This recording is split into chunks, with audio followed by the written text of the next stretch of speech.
Bonjour à tous, Mathias Mouflé, on se retrouve aujourd'hui pour votre Good Morning Market du jour. Et alors on va voir un petit peu tout ce qui se passe aujourd'hui. Alors on a le CAC 40 qui a déjà ouvert avec une hausse de 0,28%, un DAX à plus 0,48%. À Wall Street hier on a eu aussi beaucoup de hausses avec un S&P à plus 1,13%, le Nasdaq 100 à plus 1,33% et c'est notamment un nouveau plus haut historique pour ces deux indices. Intel s'est démarqué, alors Intel c'est intc.us, avec une hausse de 5,62% après que le PDG d'Intel se soit entretenu avec Donald Trump, notamment après que Donald Trump l'ait personnellement critiqué. Ces hausses suivent une information importante qu'on a eue hier qui était les données IPC, les données sur l'inflation américaine, et on a eu notamment un IPC de base qui a été supérieur aux attentes à 3,1% sur un an au lieu de 3% attendu et de 2,9% précédemment, mais a priori ça n'a pas été suffisamment supérieur aux attentes pour Wall Street, vu que ça ne remet a priori pas en cause le scénario d'une baisse des taux en septembre, voire même plus que ça, vu qu'on est entre 2 et 3 baisses de taux d'ici la fin de l'année, d'après les probabilités calculées sur le marché.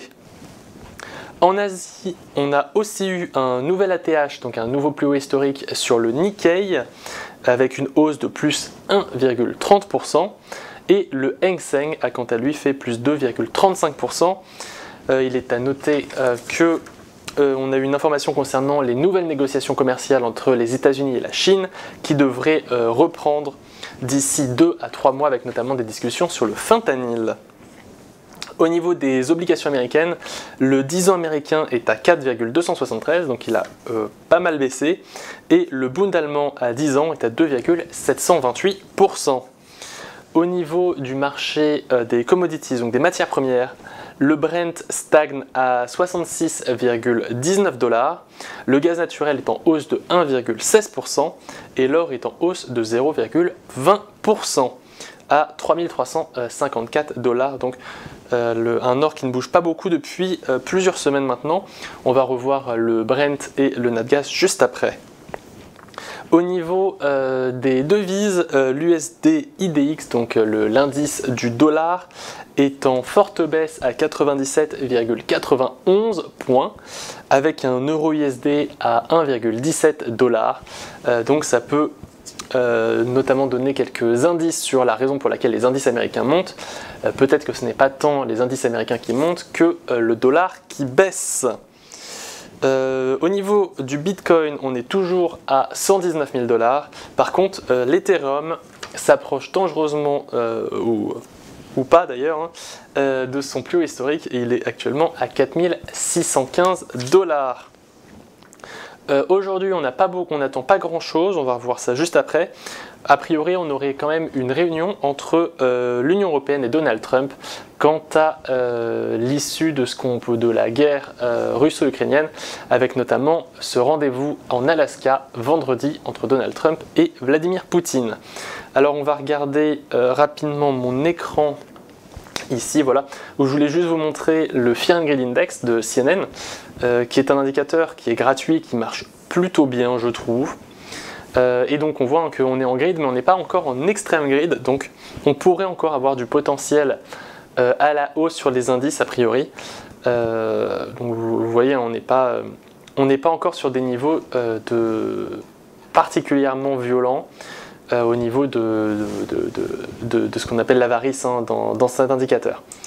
Alors au niveau du calendrier économique, je me mets en plein écran.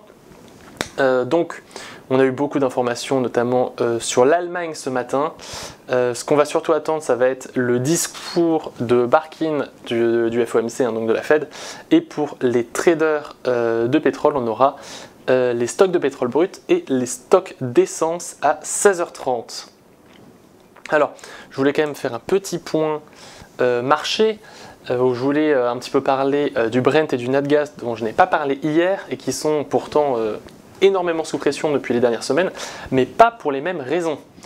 Au niveau du pétrole, on a une grosse baisse qui a commencé début août, fin juillet, début août, avec une dead cross très marquée ici et qui n'a jamais été inversée pour l'instant. Donc pour l'instant une configuration assez baissière hein, sur le pétrole, à voir où ça va venir, ce qui va se passer hein, dans les prochains jours.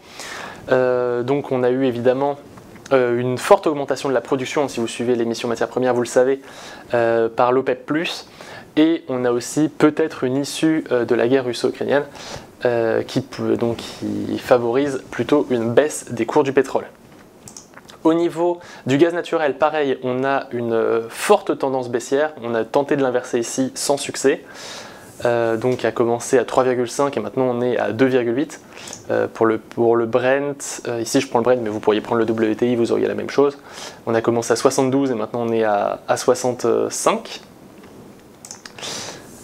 Où là c'est plutôt une forte augmentation de la production, notamment aux États-Unis, mais une faible demande, notamment du fait de chaleur plus faible que prévu aux États-Unis, et donc qu'il y a assez peu de demande pour la climatisation. Donc pareil, on est sur une configuration plutôt baissière, une tendance qui n'arrive pas vraiment à s'inverser. On est sous la moyenne mobile à 10 et 50 périodes.